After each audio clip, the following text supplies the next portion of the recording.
Welcome, if you dare, to the Dark Knight story. नमस्कार दोस्तों, ये कहानी शिमला के उन रातों की है जहां 15 साल पहले एक आग को हादसा कहकर दफन कर दिया था।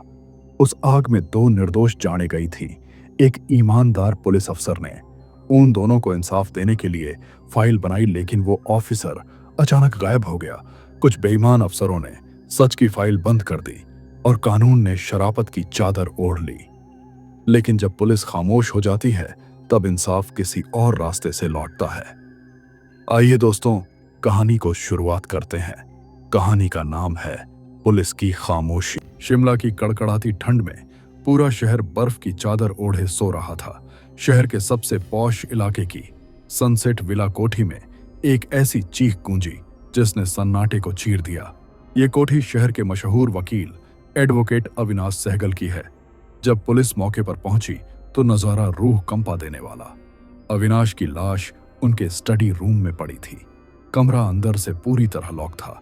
चाबी अविनाश की जेब में। उसके शरीर पर किसी हथियार के निशान नहीं थे। उसकी आंखें पूरी तरह सफेद हो गई थीं। चेहरा खौफ से इतना विकृत कि पहचानना मुश्किल हो गया। सबसे डरावनी बात यह थी, उसके गले पर उंगलियों के निशान। वो उंगलियां किसी इंसान की नहीं, वो असामान्य रूप से लंबी और नुकीली। इंस्पेक्टर पृथ्वीराज, जो अपनी तेज तर्रार जांच के लिए जाने जाते, इस केस को देख रहे। उन्होंने फॉरेंसिक टीम से हर कोने की जांच करवाई। फॉरेंसिक रिपोर्ट में आया, अविनाश की मौत दम घुटने से हुई है। फेफड़ों के अंदर हवा जम चुकी थी, जैसे उन्हें किसी ऐसी जगह रखा गया जहां तापमान 0 से भी कम हो। कोठी के बाहर लगे कैमरों में उस रात कोई भी अंदर आता या बाहर जाता नहीं दिखा। रात के ठीक 2 बजे स्टडी रूम के बाहर कैमरे की फुटेज अचानक धुंधली हो गई। एक काली परछाई दीवार के आर पार जाती हुई दिखाई दी। पुलिस अविनाश की मौत का केस सुलझा भी नहीं। 3 दिन बाद अविनाश के करीबी दोस्त, बिजनेस पार्टनर समीर की मौत हो गई। समीर की मौत और भी ज्यादा भयानक थी। समीर अपनी कार में जा रहा था। कार के शीशे पूरी तरह बंद थे। अचानक कार बीच सड़क पर रुक गई। पीछे चल रही पुलिस की पीसीआर जिप। समीर कार के अंदर हवा में तैर रहा है। कोई अदृश्य ताकत उसे छत से टकरा रही हो। जब तक पुलिस ने शीशा तोड़ा, समीर का शरीर पूरी तरह से सूख चुका था। किसी ने उसके शरीर का सारा खून और नमी सोख ली हो। इंस्पेक्टर पृथ्वीराज को अब यकीन हो गया, यह किसी इंसान का काम नहीं है। उन्होंने अविनाश और समीर के पुराने रिकॉर्ड को खंगाला। उन्हें पता चला 15 साल पहले इन दोनों ने मिलकर एक अनाथालय की जमीन हड़प ली है। उस अनाथालय में एक बूढ़ी औरत रहती थी जिसे सब माई कहते थे। जमीन खाली करवाने के लिए उस कोठी में आग लगा दी गई, जिसमें माई जिंदा जल गई। पृथ्वीराज को तफ्तीश के दौरान एक पुरानी डायरी मिली जिसमें लिखा था, माई ने मरते वक्त श्राप दिया, वह अपनी जमीन पर किसी को जिंदा नहीं रहने देगी।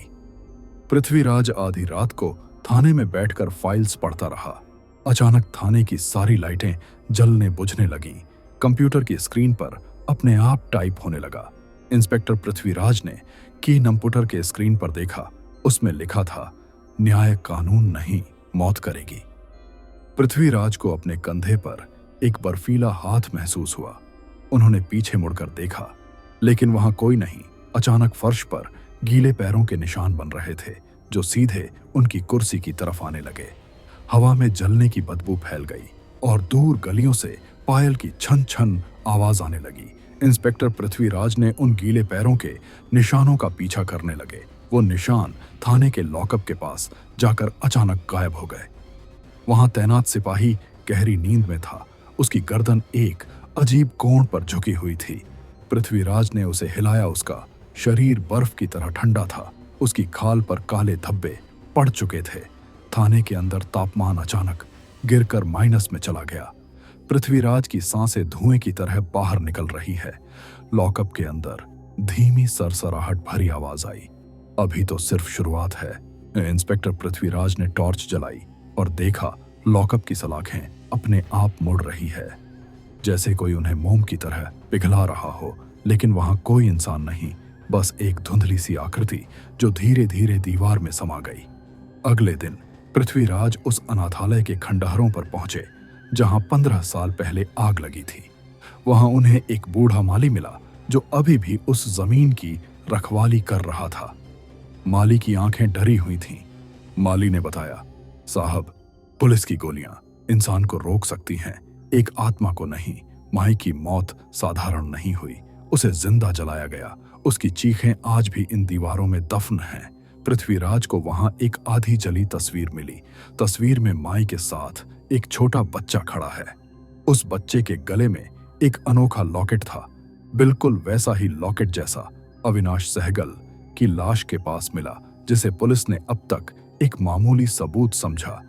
पृथ्वीराज ने उस बच्चे की तलाश शुरू की। रिकॉर्ड से पता चला वह बच्चा माई का पोता था जो उस आग के बाद लापता हुआ। पुलिस को लगा शायद वह बच्चा अब बड़ा होकर बदला ले रहा है। पुलिस ने उस लड़के का स्केच बनवाया, पूरे शहर में लगाकर नाकाबंदी कर दी।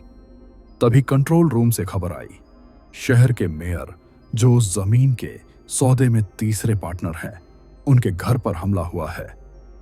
पृथ्वीराज जब मेयर के बंगले पर पहुंचे और देखा मेयर हवा में लटका हुआ है, किसी अदृश्य शक्ति ने उसका गला घोंट दिया। पृथ्वीराज ने अपनी सर्विस रिवॉल्वर से उस दिशा में गोलियां चलाईं। गोलियां हवा को चीरती हुई दीवार में धंस गई, लेकिन वहां कोई भी नहीं था। मेयर की लाश जमीन पर गिरी हुई, उसकी गर्दन 360 डिग्री घूम चुकी थी। अचानक बंगले के सारे शीशे एक साथ टूट गए। पृथ्वीराज के कान फटने लगे क्योंकि एक साथ हजारों औरतों के रोने की आवाजें आने लगीं। पृथ्वीराज ने चिल्लाकर कहा, कौन हो तुम? सामने क्यों नहीं आते? सामने आओ।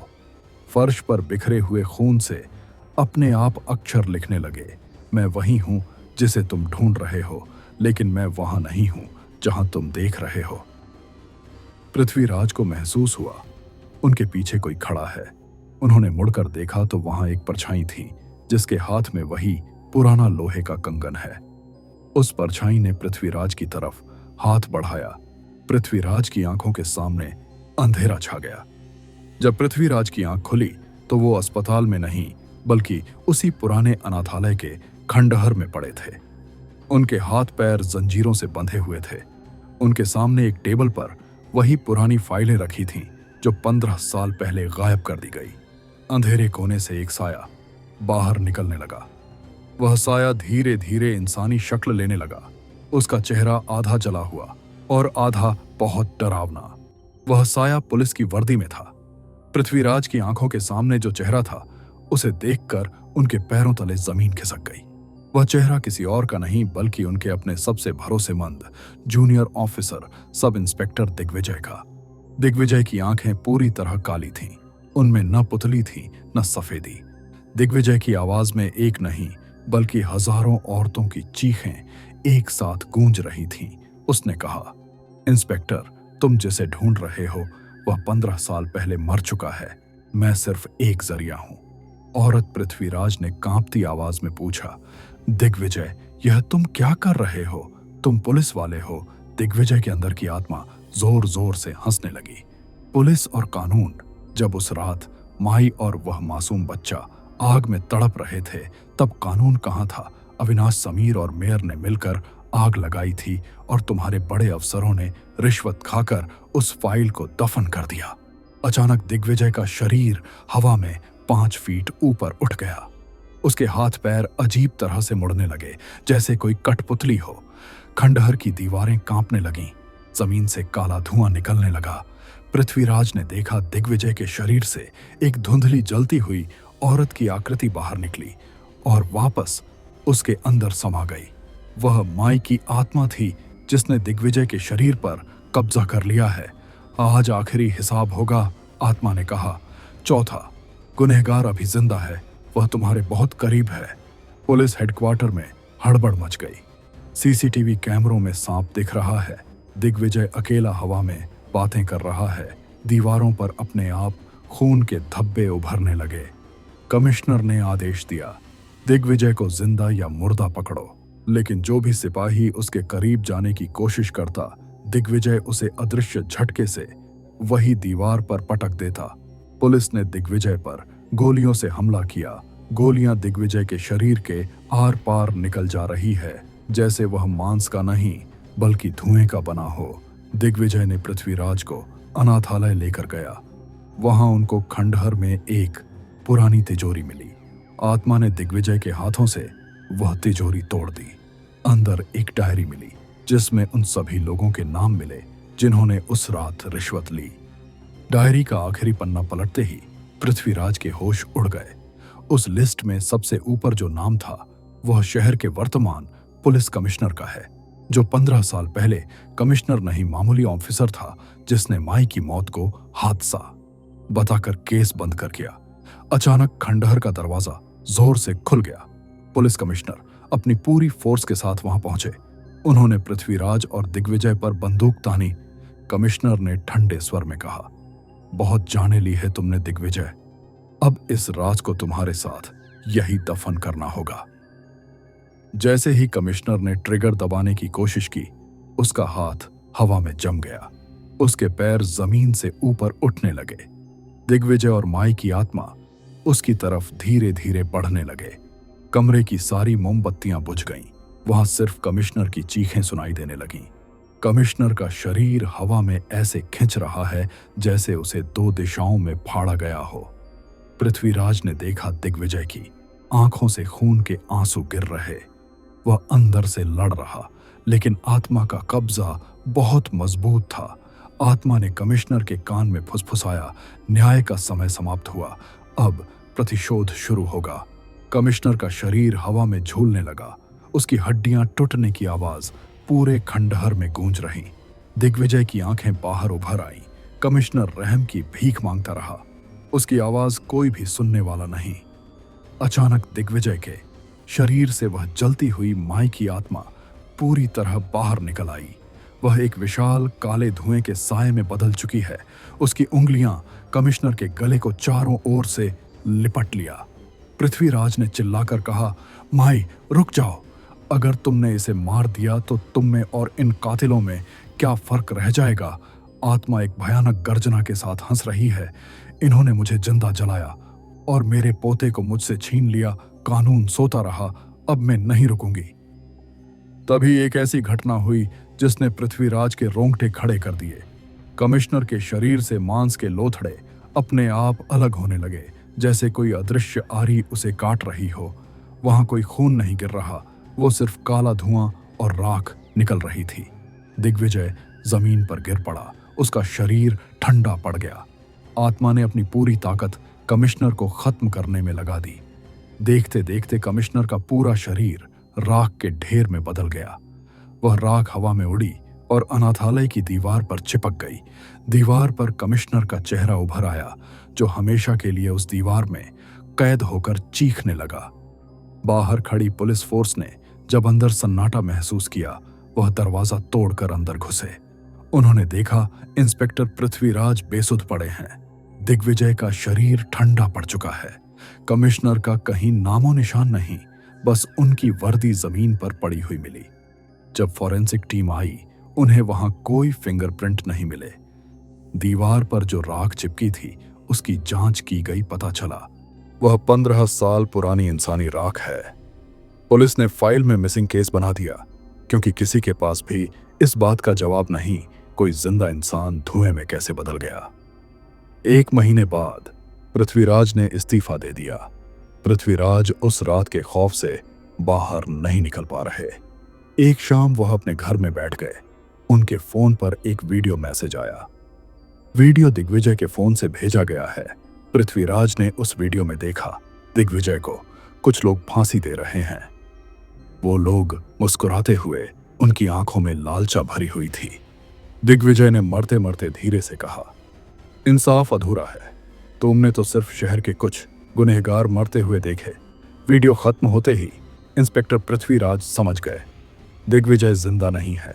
उसका शरीर अब सिर्फ एक जरिया है। माई की आत्मा पूरी तरह दिग्विजय के शरीर में स्थायी रूप से बस चुकी है। दिग्विजय की आत्मा उस रात कमिश्नर के साथ ही मुक्त हो गई। अब जो बचा है वो सिर्फ प्रतिशोध की जलती हुई आग है। पृथ्वीराज ने कांपते हुए फाइल खोली। उन्हें एहसास हुआ सिस्टम के अफसरों को उन्होंने कभी बचाया है। वही लोग 15 साल पहले उस आग में शामिल थे। अचानक कमरे का तापमान गिरने लगा। दीवार पर बनी परछाई धीरे धीरे अलग हुई, लेकिन वहां एक भारी आवाज गूंजी। तुम सच जानने के बाद भी चुपचाप रहे पृथ्वीराज, अब तुम भी इस सिस्टम का हिस्सा हो। पृथ्वीराज घुटनों पर गिर गए। उन्होंने पहली बार अपनी वर्दी उतारी और जोर जोर से रोते हुए कहा, मैं दोषी हूं, मैंने कानून को इंसाफ समझ लिया। अचानक दीवार पर जलती हुई परछाई अपने आप ठंडी हो गई। कमरे की हवा सामान्य हो गई। परछाई दीवार में वापस समा गई। अगली सुबह इंस्पेक्टर पृथ्वीराज ने सभी गुप्त फाइलें मीडिया को सौंप दी। सिस्टम के बड़े बड़े चेहरे बेनकाब हो गए। कुछ दिनों बाद पुराने अनाथालय की जमीन पर एक नया आश्रम और स्कूल बना दिया। उसी जगह रात को लोगों ने आखिरी बार एक बूढ़ी औरत की परछाई देखी, जो मुस्कुराते हुए धीरे धीरे धुएं में बदल गई। माई को इंसाफ और शांति मिली। दोस्तों, कोई अपराधी अकेला नहीं होता, उन्हें बचाने वाला सिस्टम सबसे बड़ा गुनहगार होता है। जब सिस्टम बेईमान हो तो इंसाफ इंसान नहीं, कभी कभी आत्माएं करती है। दोस्तों, कहानी पसंद आए तो लाइक शेयर सब्सक्राइब कीजिए। मिलते हैं अगली एक और नई कहानी के साथ। तब तक के लिए गुड बाय।